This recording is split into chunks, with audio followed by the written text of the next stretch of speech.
வணக்கம் ஃப்ரெண்ட்ஸ். பாண்டியன் ஸ்டோரில் என்ன எபிசோடில் என்ன நடக்குதுன்னு பார்த்துட்டு வரலாம் வாங்க. சாரி ஃப்ரெண்ட்ஸ், நேற்று நாள் நைட்லேருந்து லெஃப்ட் சைடு ரொம்ப பெயினாக இருந்தது. ரொம்பவே டிஸ்டர்ப்டாக இருக்க டாக்டர்கிட்ட போய் இசிஜி எக்கோ எடுக்க வேண்டியதாகிடுச்சு. கிடைச்ச கேப்பில் 2 சீரியல் மட்டும்தான் போட்டேன். ஈவினிங் டாக்டர்கிட்ட இருந்து வந்ததுக்கப்புறம் பாண்டியன் ஸ்டோர் சீரியல் பார்த்துருந்தேன். அதில் சக்திவேல் அவரோட முடிவை ஃபேமிலி கிட்ட சொல்கிறாரு. எல்லாருமே அப்போஸ் பண்ணுறாங்க. யாருக்குமே அது சரியா படும்னு தோணலை. ஆனால் குமரவேல் மட்டும் தன்னோட அப்பாவோட முடிவுக்கு சம்மதம்னு சொல்லிடுறாரு. எல்லாருமே ரொம்பவே அதிர்ந்து போயிருக்க பல்லவன் அந்த விஷயத்த பாண்டியன் வீட்டில் சொல்கிறாரு. எல்லாரும் ஆளாளுக்கு அவங்களோட கருத்தை எதிர்மறையா தான் சொல்றாங்க. அதுலயும் பர்டிகுலரா முறை விஷயத்தை தான் ரொம்ப சொல்றாங்க. ஆனா என்ன பண்றது, அண்ணன் அவரோட முடிவை எடுத்து ஸ்ட்ராங்கா வச்சிருக்காரு. இதுக்கு குமரவேலும் ஒத்துக்கிட்டான்னு பழனி சொல்ல, மாமா குமரவேலை எனக்கு பிடிக்காது, இருந்தாலும் சொல்றேன், தம்பி ஜெயிலுக்கு போறதுக்கு காரணமா இருந்ததுக்காக அவனை கண்ட துண்டமா வெட்டி போடணும்னு எனக்கு ஆத்திரமா வருது. நானும் வெட்டி போட்டு இருக்கணும். ஆனாலும் சொல்றேன், ஏற்கனவே அவன் வீணா போனவன். அந்த வீட்டுல பொண்ணு எடுத்தான்னு வச்சுக்கோயேன், இன்னமும் வீணா தான் போவான் அப்படின்னு சரவணன் அவரோட அனுபவத்துல இருந்து நல்லா உரைக்கிற மாதிரி சொல்றாரு. நான் பட்ட கஷ்டத்தை விட அவன் பல மடங்கு அனுபவிப்பான். நீங்க ஏதாவது பேசி கீசி அந்த கல்யாணத்தை நடக்க விடாம பண்ணுங்க மாமா. ஏதோ குமாரோட நல்லதுக்காக சொல்றேன் அப்படின்னு சரவணன் தனக்கு தோணுனதை சொல்லி முடிக்கிறாரு. இல்ல மாப்பிள்ள, நான் சொன்னா அங்க கேக்குற நிலைமையில யாரும் இல்ல அப்படின்னு பழனி சொல்ல, கோமதி ரொம்பவே நொந்து போய் பெருமூச்சு விட்டு, டேய் எனக்கு என்னவோ இந்த கல்யாணம் ரொம்ப பெரிய தப்பான முடிவா தோணுதுடா அப்படின்னு சொல்ல, அரசி ஒரு மாதிரி குறுகுறுன்னு உட்கார்ந்துருக்காங்க. ஹியோ, இதனால நிறைய குழப்பம் வரும்னு தோணுது அப்படிங்கிற கோமதி, ஏங்க நீங்க என்ன சொல்றீங்கன்னு கேக்குறாங்க. அவரும் டென்ஷனோட, யார் வீட்லயோ யாருக்கோ மானம் கெட்ட தனமா கல்யாணம் பண்ணி வைக்கிறாங்க. இந்த விஷயத்தை பத்தி நாம என்ன பேசுறது, கருமம் அப்படின்னு அவரோட வெறுப்பை அவர் காட்டுறாரு. அரசி ரொம்பவே டிஸ்டர்ப்டா இருக்காங்க. இங்கே பாரு, சக்திவேலு அவர் மகனுக்கு கல்யாணம் பண்ணி வைக்க போறாரு. மானம் கெட்டு போய் இப்படி ஒரு சம்பந்தம் பண்றாருன்னா பண்ணிட்டு போகட்டும், நமக்கு என்ன. மாமனும் மச்சானும் ஒரே வீட்டில் சம்பந்தம் பண்ணுவாங்களா? கொடுமடா. தங்கச்சி முறைன்னு தெரிஞ்சுக்கிட்டோம். சை, இந்த விஷயத்துல நாம தலையிட வேணாம், விட்டுடி அப்படிங்கிறாரு பாண்டியன். அப்படி இல்லைங்க, உறவுன்னு சொல்லிக்கிட்டு மயிலோட அம்மா அங்கே போய் உட்காந்துக்கிட்டு நமக்கு ஏதாவது பிரச்சனை பண்ணுச்சுன்னா அப்படின்னு கோமதி கேட்குறாங்க. ஏய், இப்போ மட்டும் பிரச்சனை பண்ணாமல் இருக்காங்களாக்கும் அப்படின்னு பாண்டியன் கேட்க, அது சரிங்கிறாங்க கோமதி. உன் சின்ன அண்ணே எப்போ பார்த்தாலும் தனியாக பிரச்சனை பண்ணுவார். இப்போ என்ன, அந்த அம்மா தனியாக பிரச்சனை பண்ண போகுது அப்படின்னு பாண்டியன் சொல்ல, எல்லாருமே ஒரு மாதிரி அப்செட்டாக இருக்காங்க. ராஜி ரொம்பவே அப்செட்டாக இருக்காங்க. என்னதான் இருந்தாலும் அது அவங்க அம்மா வீடு. அந்த வீட்டுக்குள்ள ஒரு ராட்சச குடும்பம் நுழைஞ்சா அவங்களுக்கும் கஷ்டமா தானே இருக்கும். சொன்னாலும் சொல்ல முடியாது. 2 பேரும் சேர்ந்து கூட பிரச்சனை பண்ணாலும் பண்ணுவாங்க. ஏய், என்ன பண்றதா இருந்தாலும் பண்ணட்டும், விடு அப்படின்னு பாண்டியன் வெறுத்து போய் சொல்றாரு. எப்பா பாரு பிரச்சனை வர்றது, நாம அதை சமாளிக்கிறது, இதை தானே நாம காலங்காலமா பண்ணிக்கிட்டு இருக்கிறோம். விடு, இதையும் சமாளிப்போம், வேற என்ன பண்றதுன்னு ரொம்பவே வெறுத்து போய் புலம்புறாரு அவரு. அரிசி திருத்திருன்னு முழிச்சிட்டு இருக்க பழனி அதை பாக்குறாரு.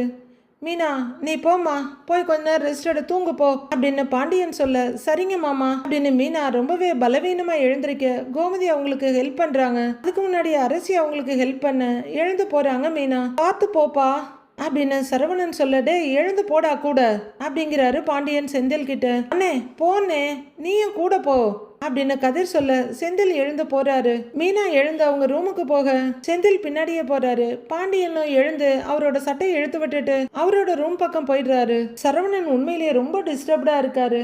எந்த மூஞ்செல்லாம் பார்க்க வேணான்னு நினைக்கிறேனோ அந்த மூஞ்செல்லாம் தான் காலம் பூரா பார்க்கணும் போல. இவங்களை பத்தி எல்லாம் பார்க்கறதுக்கும் கேட்கறதுக்கும் வேற எங்கேயாவது போய் தொலைஞ்சிடலாம் போல அப்படின்னு டென்ஷனா சொல்லிட்டு அவரும் வெளியே போயிடுறாரு. ஏன்பா சரவணா அப்படின்னு பழனி கூப்பிட அவர் பாட்டுக்கு போயிட பழனி பரிதாபமா அவங்க அக்காவை பாக்குறாரு. நான் என்னக்கா பண்ண முடியுன்ற மாதிரி அவரு பரிதாபமா பார்த்துட்டு இருக்க. சரி, நான் போய் படுக்கிறேன்னு எழுந்து போறாங்க அரசி. மீதி இருக்கிற 4 பேரும் ஒருத்தர் முகத்தை ஒருத்தர் பார்த்துக்கிட்டு அங்கேயே நிக்கிறாங்க. ரூம்குள்ள வந்த மீனா பெட்ல சாஞ்சி உட்கார்ந்துருக்க. அங்க ஒரு சேரை போட்டு உட்கார்ந்துருக்காரு செந்தில். கொஞ்சம் தயங்கிக்கிட்டே லைட்டா முன்னாடி தலையை நீட்டி, உனக்கு உடம்பு சரியில்லைன்னு சொன்னதுமே நான் ரொம்ப பயந்து போயிட்டேன் மீனா அப்படின்னு நைஸா ஏதாவது பதில் வருமானு பாக்குறாரு. மீனா எதையும் கண்டுக்காம உட்கார்ந்துருக்க. எழுந்து வந்து அவங்க கால் பக்கத்துல உட்கார மீனா லைட்டா காலை இழுத்துக்கிறாங்க. அவர் அவங்களோட காலை மெதுவா கையில பிடிக்க படக்குன்னு வேகமா மொத்தமா இழுத்துக்கிறாங்க. அவருக்கு ரொம்பவே அதிர்ச்சியா இருக்கு. இருந்தாலும் அதை கண்டுக்காம, என் மேல இருக்க கோவத்துல நீ ஏன் மீனா சாப்பிடாம இருந்த? எதுக்கு உன்னை நீயே வருத்திக்கிற? ஊர் உலகத்துல யாருமே செய்யாத தப்பையா நான் செஞ்சுட்டேன் சொல்லு அப்படின்னு இப்பவும் அவரை நியாயப்படுத்திக்கிட்டு கேட்க மீனா ரொம்ப கோவமும் அதிர்ச்சியுமா பாக்குறாங்க. அந்த பார்வையை செந்திலால தாங்க முடியல. அவர் தருமாறிட்டு இருக்க எப்படியோ தொலைஞ்சு போன்னு மீனா பழைய பொசிஷனுக்கே போயிடுறாங்க. ஏய் பேசு மீனா, நீ மாத்திரை சாப்பிடணும்ல, எடுத்து தரவா, பேசுடி அப்படின்னு செந்தில் கெஞ்சிக்கிட்டு இருக்க. வேலை செய்ய சம்பளம் கொடுக்குறாங்க, அதை மீறி லஞ்சம் வாங்குறவர்கிட்ட பேசணும்னு எந்த அவசியமும் இல்லை அப்படின்னு மீனா வெடுக்குன்னு சொல்ல, ஏய் நீ என்ன சுத்தி சுத்தி அங்கேயே வந்து நிக்கிற அப்படின்னு செந்தில் கேட்குறாரு. ஏன்னா நீங்க என் அப்பாவோட சேர்ந்துக்கிட்டு பண்ணினது சாதாரண காரியம் இல்லை அப்படின்னு மீனா சொல்ல, ஏய் மீனா அப்படின்னு ஏதோ சமாளிக்க பார்க்குறாரு செந்தில்.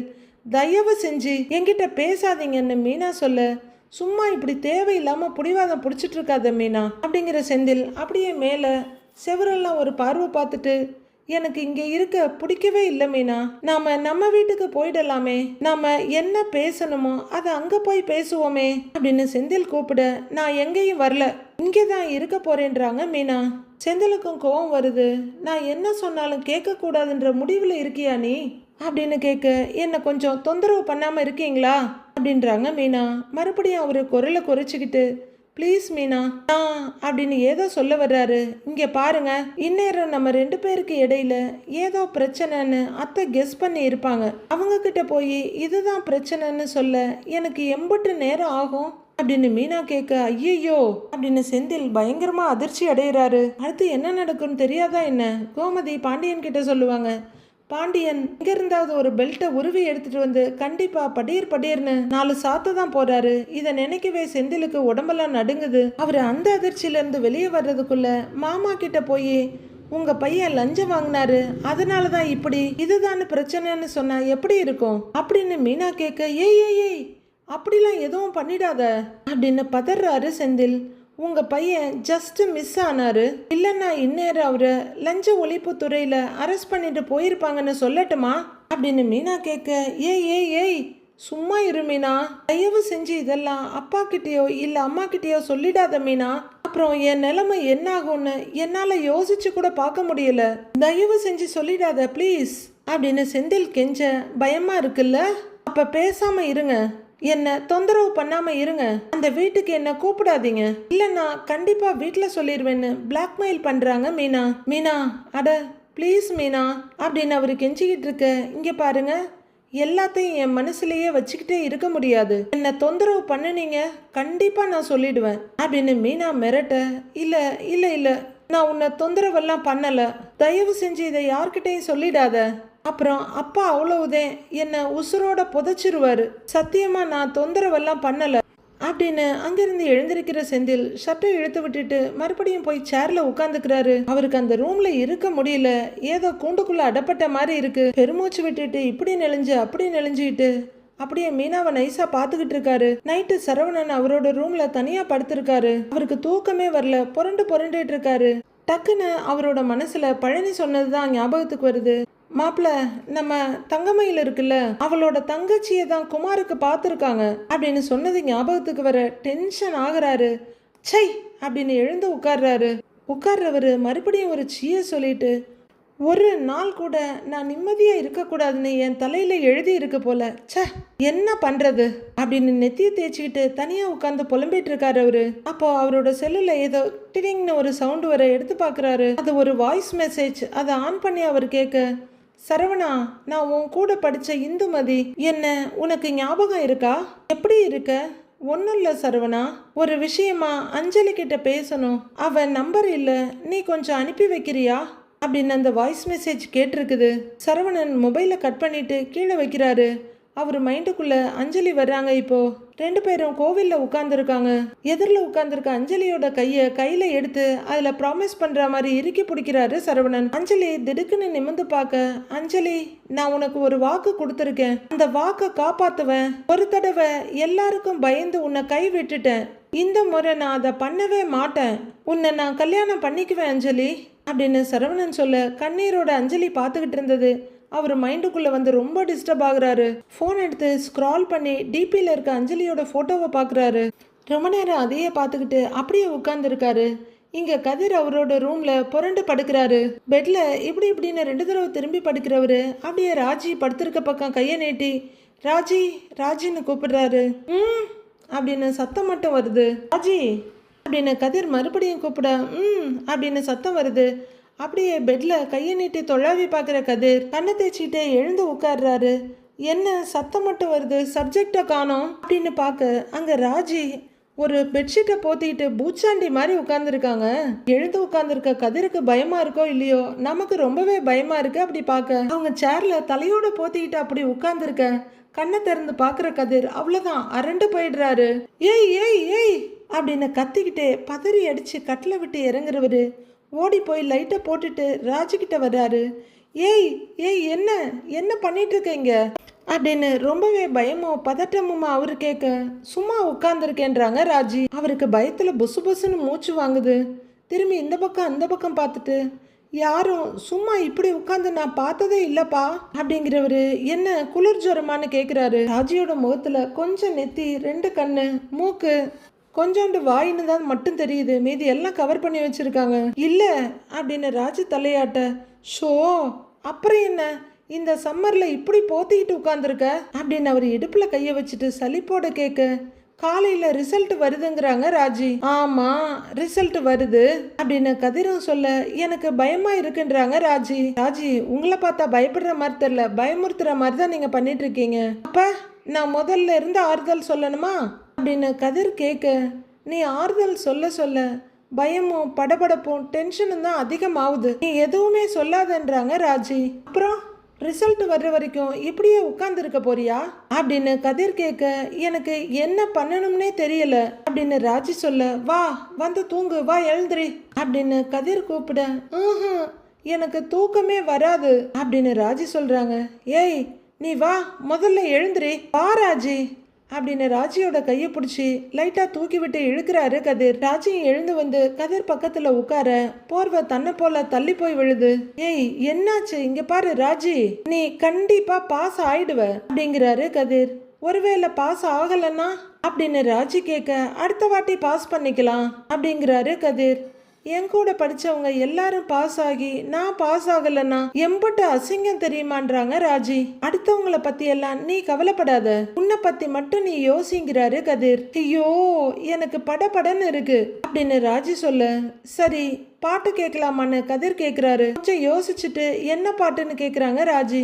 ஏதாவது பாட்டு கேட்கலாம், பாட்டு கேட்டா மனசு ரிலாக்ஸ் ஆகும். சரி நீ முதல்ல படு, வா வா படு அப்படின்னு கதிர் கம்பல் பண்ண ராஜி எழுந்து அவங்க இடத்துக்கு போறாங்க. ஒரு வழியா அவங்க படுக்க கதிரும் அவரோட பெட்ல படுக்கிறாரு. அடுப்புற போனை வச்சுட்டு ஹெட்ஃபோன் போட்டு 2 பேரும் பாட்டு கேட்டுட்டு இருக்காங்க. சில்லாஞ்சிருக்கியே ஏன் சில்லாஞ்சிருக்கியே அப்படின்னு பாட்டு ஓடிக்கிட்டு இருக்க ராஜி மெதுவா திரும்பி கதிரை பாக்குறாங்க. இப்ப கொஞ்சம் படபடப்பு குறைஞ்சிருக்கா அப்படின்னு அவர் கேட்க லைட்டாங்கிறாங்க ராஜி. கொஞ்ச நேரத்துல முழுசா குறைஞ்சிடும் அப்படின்னு கதிர் சொல்லிட்டு இருக்க பாட்டு ஓடிட்டு இருக்கு. நான் ஒன்று கேட்கட்டுமான்னு ராஜி கேட்குறாங்க. என்ன அப்படின்னு கதிர் கேட்க இந்த ரிசல்ட் வர்ற விஷயம் நமக்குள்ளேயே இருக்கட்டுமா, பாஸ் ஆனதுக்கு அப்புறம் வீட்டில் சொல்லிக்கலாம் என்ன அப்படின்னு ராஜி கேட்க ஆனா அம்மாவுக்கு தெரியுமேங்கிறாரு கதிர். நம்ம பேசிக்கிட்டு இருந்ததெல்லாம் கேட்டுட்டாங்கன்னு கதிர் சொல்ல இல்ல அத்தைக்கிட்டையும் நான் பேசிட்டேன், ரிசல்ட் விஷயத்த யார்கிட்டையும் சொல்ல வேண்டாம்னு சொல்லிட்டேன்னு ராஜி சொல்றாங்க. அன்னைக்கு தெரியாதான்னு கதிர் கேட்க அவங்களுக்கு உடம்பு சரியில்லாம போன பஞ்சாயத்துல இதை நான் சொல்லலைன்றாங்க ராஜி. அப்போ ஓகே நீ சொன்ன மாதிரியே ரிசல்ட் பாசிட்டிவா இருந்தா வீட்டில் சொல்லலாம், நெகட்டிவா இருந்தா சொல்ல வேண்டான்னு ரொம்ப கூலா சொல்றாரு கதிர். கொஞ்சம் யோசிக்கிற ராஜி அடுத்த சந்தேகத்தை கிளப்புறாங்க. யாராவது நியூஸ் பேப்பர் படிச்சுட்டு விஷயத்த தெரிஞ்சுக்கிட்டு கேட்டாங்கன்னா அப்படின்னு ராஜி கேட்க அதை அப்புறம் பார்த்துக்கலாம், ஒரே நேரத்தில் 90 விஷயத்த மைண்ட்ல போட்டு யோசிக்காத, இப்போதைக்கு பாட்டை கேளுங்கிறாரு கதிர். ராஜிக்கு மனசு ஒரே படபடப்பா இருக்கு. ஸோ இந்த ரிசல்ட் எல்லாம் ஏன் தான் வருதோன்னு புலம்புறாங்க. என்ன பண்றது, எக்ஸாம்னு ஒன்று எழுதுனா ரிசல்ட்னு ஒன்று வந்து தானே ஆகும் அப்படின்னு அவர் சொல்ல பெருமூச்சு விடுற ராஜி. இன்னைக்கு நைட்டு எப்பதான் முடியும்னு இருக்கு அப்படின்னு சொல்ல அதெல்லாம் முடியும், நீ பாட்டை கேளுங்கிறாரு கதிர். மறுபடியும் பாட்டு தான் நம்மளுக்கு கேக்குது, சொல்லாம என் மனசை புழிஞ்சு புட்டியே அப்படின்ற வரிகளோட ராஜியோட கைய தன்னோட கைகளில் எடுத்து கோத்துக்கிறாரு கதிர். எல்லார ஓடி வந்து உறைஞ்சு புட்டியேன்னு பாட்டு வரியோட அப்படியே அவங்க கைய தன்னோட ஹார்ட் மேல வச்சுக்கிறாரு. சொல்லாம என் மனசை முழுங்கி புட்டியேன்னு பாட்டு வரி ஓடிட்டு இருக்க அப்படியே மெதுவா கையில தட்டி கொடுக்குறாரு கதிர். அதுக்கப்புறம் தூங்குனாங்களா என்ன ஆச்சுன்னு தெரியல. ஒரு வழியா அடுத்த நாள் பொழுது ஆரம்பிக்குது. ஹால்ல பாண்டியன், சரவணன், கோமதி 3 பேரும் உட்கார்ந்து இருக்காங்க. இந்தா நீ கேட்ட பணம்னு கொஞ்சம் பணத்தை எண்ணி கொடுக்குறாரு பாண்டியன். அப்புறம் கோமதி, மதியம் நாங்க வீட்டுக்கு சாப்பிட வர்றது சந்தேகம்தான் அப்படின்னு சொல்ல அப்படிங்கிறாங்க கோமதி. சரவணன் அனுப்பிச்சு விடுறேன், நீ சாப்பாடு கொடுத்து விடு அப்படின்னு பாண்டியன் சொல்ல சரிங்கன்றாங்க கோமதி. சரவணா கிளம்புவோமா அப்படின்னு பாண்டியன் எழுந்திருக்க போக சரிப்பான்னு சரவணனும் எழுந்திருக்கிறாரு. அப்போ ராஜியும் கதிரும் அங்க வர்றாங்க. வாடா கதிரு அப்படின்னு சரவணன் சொல்ல அண்ணே அப்படின்னு அவர் தோல்ல கைய வைக்கிறாரு. பாண்டியனும் அவங்க 2 பேரையும் பார்த்துட்டு என்னடா கோவிலுக்கு போயிட்டு வர்றீங்களா அப்படின்னு கேட்க ஆமா மாமா அப்படின்னு ராஜி பூக்கூடைய அந்த பக்கமாக வச்சுட்டு விபூதி எடுத்து நீட்டுறாங்க. இந்தாங்க மாமா அப்படின்னு நீட்ட அவரு நெத்தியில் எடுத்துக்கிட்டு நல்லதே நடக்கட்டும்னு சொல்லிடுறாரு. கோமதி கிட்ட இந்தாங்க தண்ணி நீட்ட அவங்களும் தொட்டு எடுத்துக்கிறாங்க. மாமான்னு சரவணன் கிட்ட நீட்ட அவரும் தொட்டு நெத்தியில வச்சுக்கிறாரு. மீதி விபூதிய கடவுளேன்னு கழுத்துல வச்சுக்கிறாரு பாண்டியன். ஏன்பா ராஜின்னு கூப்பிட மாமாங்கிறாங்க, இன்னைக்கு கோவில்ல ஏதாவது விசேஷமா அப்படின்னு பாண்டியன் கேட்க விசேஷம்லாம் இல்ல மாமா அப்படிங்கிற ராஜி ரொம்பவே தயங்கிட்டு இருக்காங்க. கோமதி அவங்கள பார்த்துட்டு என்னடி ஒரு மாதிரியா இருக்கேன்னு கேக்குறாங்க. இல்லையே நான் நல்லா தான் இருக்கேன்றாங்க ராஜி. நீ நல்லா இருக்கியா இல்லையான்னு எனக்கு தெரியாதாடி, நீ ஒரு மாதிரியா தான் இருக்க அப்படின்னு கோமதி சொல்ல ராஜி ஒரே பதட்டத்தோட கதிரை பாக்குறாங்க. என்னாச்சுன்னு கேட்க ராஜி அப்படியே மென்னு முழுங்கிட்டு நிக்க ஓ ஏங்க ரிசல்ட் வருது இல்லைங்க, அதான் இவ ஒரு மாதிரியா இருக்கான்னு பாண்டியன் கையில தட்டுறாங்க கோமதி. ஓ அப்படின்னு அவர் பார்க்க அதனாலதான் கோவிலுக்கெல்லாம் போனியான்னு கோமதி கேக்குறாங்க. ஷோ அப்படின்னு அழுத்து போய் ராஜி பார்த்துட்டு இருக்க. அதானே அம்மாவாவது ரகசியத்தை காப்பாத்துறதாவது அப்படின்னு சலிச்சு போய் பாக்குறாரு. ராஜிமா என்ன ரிசல்ட் அப்படின்னு சரவணன் கேட்க ஐயோ போச்சு போச்சுன்னு ராஜி பாக்குறாங்க.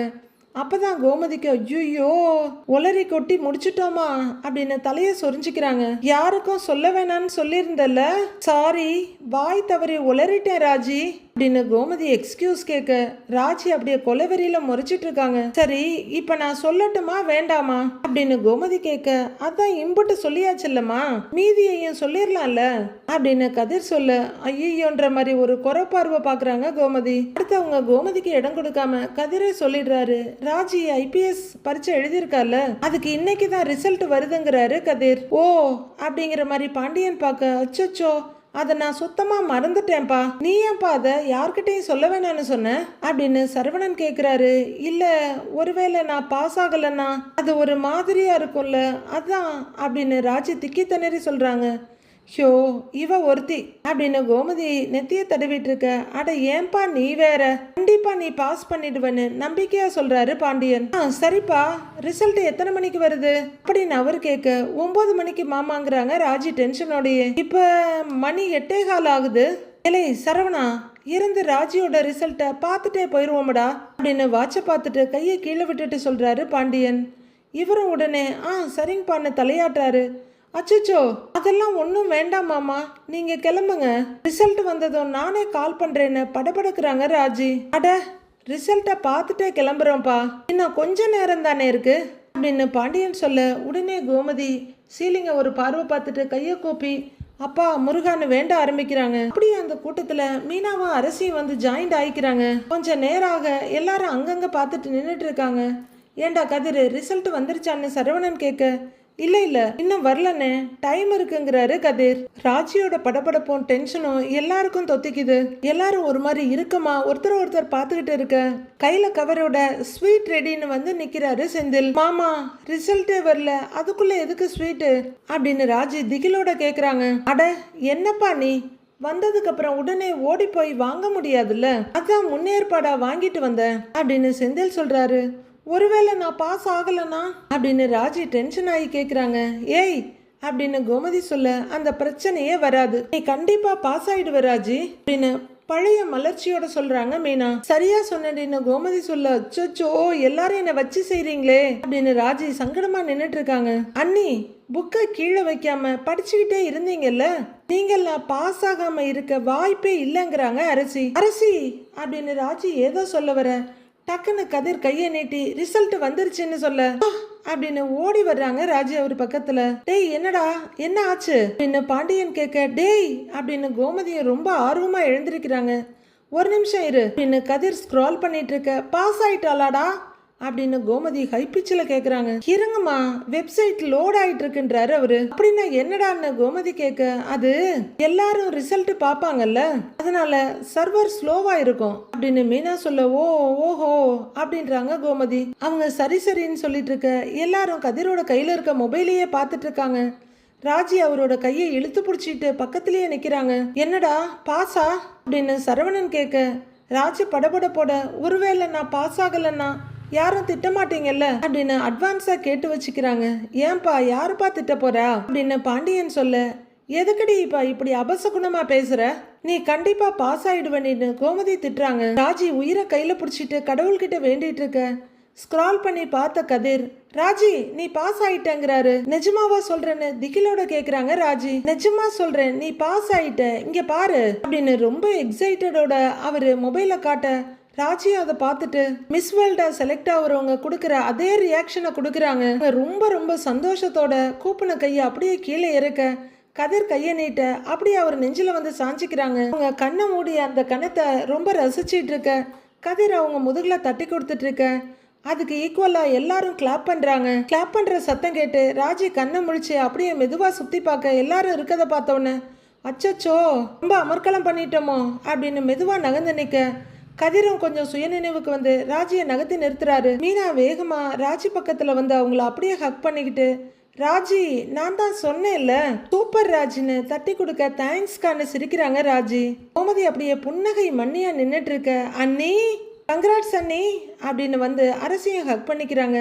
தேங்க்ஸ் அரசி அப்படின்னு ராஜி சிரிக்க, ரெண்டு பேரும் ரொம்ப சந்தோஷமா சிரிச்சுக்கிறாங்க. கோமதியும் கொஞ்சம் முன்னாடி வர அவங்க கையை ராஜி பிடிக்க, எழுத்து அப்படியே தோல் மேல போட்டுக்கிறவங்க, ரொம்ப சந்தோஷமா இருக்குடி அப்படின்னு தலைய தடவி கொடுக்குறாங்க. ரொம்ப தேங்க்ஸ் அத்த அப்படின்னு சந்தோஷமா இருக்காங்க ராஜி. ராஜி ரொம்ப சந்தோஷம்ப்பா, வாழ்த்துக்கள் அப்படின்னு பாண்டியனும் கோமதி பக்கத்துல வந்து நிக்க, தேங்க்ஸ் மாமா, என்ன ஆசீர்வாதம் பண்ணுங்க அப்படின்னு ராஜி படக்குன்னு அவங்க காலில் விழுந்து கும்பிடுறாங்க. நல்லா இருப்பா அப்படின்னு பாண்டியனும் நல்லா இருமான்னு கோமதியும் அவங்கள பிளஸ் பண்றாங்க. நல்லா இருமா, எழுந்துருன்னு சொல்ல ராஜி எழுந்து நிக்கிறாங்க. இதே மாதிரி மெயின் பரீட்சையிலையும் நீ பாஸ் ஆகி பெரிய ஆபீசர் ஆயிரணும் அப்படின்னு பாண்டியன் சொல்ல, கண்டிப்பா ஆயிடுவேன் மாமா அப்படின்றாங்க ராஜி. அவங்களுக்கு ஸ்ட்ரைட் எதிரில் தான் அக்யூஸ்ட் செந்தில் நிக்கிறாரு. வாழ்த்துக்கள் பண்ண சரவணன் ஷெகன் கொடுக்குறாரு. தேங்க்ஸ் மாமான்னு ராஜி சொல்ல, வாழ்த்துக்கள் பா ராஜி அப்படின்னு செந்தில வந்து அவருக்கு கையை கொடுக்குறாங்க. தேங்க்ஸ் மாமான்னு ராஜி சொல்ல, இந்தாப்பா ஸ்வீட் எடுத்து எல்லாருக்கும் கொடு அப்படின்னு செந்தில் கவர்க்குள்ள இருந்த அந்த ஸ்வீட் பாக்ஸ் எடுக்க, இரு செந்தில் அப்படின்னு சரவணன் வந்து பைய பிடிச்சிக்க ஸ்வீட் பாக்ஸை வெளியே எடுக்கிறாரு செந்தில். நீ பாஸ் ஆயிடுவங்கிற நம்பிக்கையில ஸ்வீட்டை முன்னாடியே வாங்கிட்டு வந்துட்டான் பாரு, அவ்வளவு நம்பிக்கை ஓ மேலன்னு பாண்டியன் சிரிக்க எல்லாரும் சிரிக்கிறாங்க. ஆமாமா அதே வாங்கிட்டு வந்தேன், இந்தாப்பா எல்லாருக்கும் கொடுன்னு ஸ்வீட் பாக்ஸை ஓபன் பண்ணி அவங்க கையில கொடுக்கறாரு செந்தில். மாமா அப்படின்னு வாங்கிட்டு இந்தாங்க மாமான்னு நீட்டுறாங்க ராஜி. சந்தோஷம்ப்பா, ரொம்ப சந்தோஷம்ப்பான்னு ஒரு ஸ்வீட் எடுத்துக்கிறாரு பாண்டியன். இந்தாங்க தன்னை நீட்ட அவங்க கொஞ்சம் உடைச்சு ராஜியோட வாயில ஊட்டி விடுறாங்க. கொஞ்சமா எடுத்துக்கிறேன் போதும்னு உடைச்சிட்டு மீதியை வச்சிடுறாரு பாண்டியன். மாமா அப்படின்னு சரவணன் கிட்ட கொண்டு வந்து நீட்ட, வாழ்த்துக்கள்பா அப்படின்னு எடுக்கிற சரவணன் ராஜிக்கு கொஞ்சம் ஊட்டி விடுறாரு. அடுத்து அவரு ஒண்ணு எடுத்துக்க, அடுத்து செந்தில் கிட்ட நீட்ட அவரு ஒண்ணு எடுத்துக்கிறாரு. கதிர்கிட்ட கொண்டு வந்து நீட்ட, வாழ்த்துக்கள் ராஜி அப்படின்னு ஸ்வீட் எடுத்து கொஞ்சம் ஊட்டி விட்டுட்டு அவரும் கொஞ்சத்தை எடுத்து வாயில போட்டுக்கிறாரு. அக்கா அப்படின்னு மீனா கிட்ட கொண்டு போய் நீட்ட, ராஜி கங்க்ராட்ஸ் அப்படின்னு ஊட்டி விட்டுடுறாங்க. அவங்க கவனமா அதை எடுத்துக்காம தவிர்த்துடுறாங்க. அடுத்து அரசு கிட்ட வர, இந்தாங்க நீ அப்படின்னு ஊட்டி விட தேங்க்யூன்னு வாங்கிக்கிறாங்க ராஜி. அதுக்கடுத்து அரிசியும் ஒன்று எடுத்துக்கிறாங்க. ரொம்ப சந்தோஷமா இருக்குங்க அப்படின்னு கோமதி ரொம்ப சந்தோஷத்துல சிரிக்க, ராஜி ரொம்ப பெருமையா இருக்குப்பாங்கிறாரு பாண்டியன். நம்ம வீட்டுல மீனா ஏற்கனவே கவர்மெண்ட் ஆபீசரா இருக்கு, இப்ப நீ IPS ஆக போற. இனிமே ஊர் உலகத்துல யார் கேட்டாலும் என் மருமக 2 பேரும் ஆபீசரா இருக்காங்கன்னு பெருமையா சொல்லிக்குவேன்ல அப்படின்னு பாண்டியன் சொல்ல எல்லாரும் நிறைவா சிரிக்கிறாங்க. உங்க மகனும் தேன் நானும் தேங்கிறாரு செந்தில். அவரு செந்தில நக்கலா பார்த்துட்டு, என்னடா அப்படின்னு காது கேட்காத மாதிரி கேட்கிறாரு. ஒன்னும் இல்லப்பா அப்படின்னு அவரு வாயை மூடிக்க, ரொம்ப அவசியம் இல்ல ஒரு ஆபீசர்னு வெளியே சொல்லிக்காத வெக்கம் கேட்ட ஜென்மமே அப்படின்னு மீனா முகத்தை திருப்பிக்கிறாங்க. அரசி பார்த்தல்ல, உங்க அண்ணிங்க மாதிரி நீயும் நல்லா படிச்சு ஆபீசர் ஆகணும் அப்படின்னு பாண்டியன் சொல்ல, சரிப்பான்னு அரசி வேகமா தலைய ஆட்டுறாங்க. டேய் உனக்கு பால் பாயசம் பிடிக்கும்ல, அதை நான் மத்தியானத்துக்கு பண்றேன், இங்க பாருங்க மத்தியானம் என்ன வேலையா இருந்தாலும் வீட்டுக்கு சாப்பிட வந்துருங்க அப்படின்னு கோமதி சொல்ல கண்டிப்பாங்கிறாரு பாண்டியன். ஆமா, நான் பாஸ் ஆன விஷயத்த அப்பா கிட்ட சொல்லிட்டு வரட்டுமா அப்படின்னு ராஜி கேட்க சரின்னு கோமதி தலையாடுறாங்க. உடனே போய் சொல்லிட்டு வாப்பா, சந்தோஷப்படுவார் இல்லைங்கிறாரு பாண்டியன். ராஜி ஸ்வீட்டும் கொண்டு போய் கொடுப்பாங்கிறாரு செந்தில். சரி மாமாங்கிறவங்க மூடின்னு கேட்க இந்தான்னு எடுத்து கொடுக்குறாரு அவரு. இந்தாப்பா இன்னொரு ஸ்வீட் பாக்ஸையும் கவரோட எடுத்து கொடுக்குறாரு சரவணன். வீட்டில் இருக்க எல்லாருக்கும் கொடுப்பா அப்படின்னு பாண்டியனை எடுத்து கொடுக்க ராஜி ரொம்ப சந்தோஷத்தோட வாங்கிக்கிட்டு அப்படியே யூட்டர்ன் போட்டு அங்கிருந்து போறாங்க. குடும்பமே ரொம்ப நாளைக்கு அப்புறம் சொல்ல முடியாத சந்தோஷத்தோட நின்றுட்டு இருக்காங்க. நாங்க எல்லாருமே குமரவேலையும் சக்திவேலையும் அந்த குடும்பம் வச்சு கும்மி அடிக்க போறத பார்க்க ரொம்ப ஆசையா இருக்கும். அடுத்து என்ன நடக்க போகுதுன்னு வர்ற எபிசோட்ல பார்க்கலாம் ஃப்ரெண்ட்ஸ்.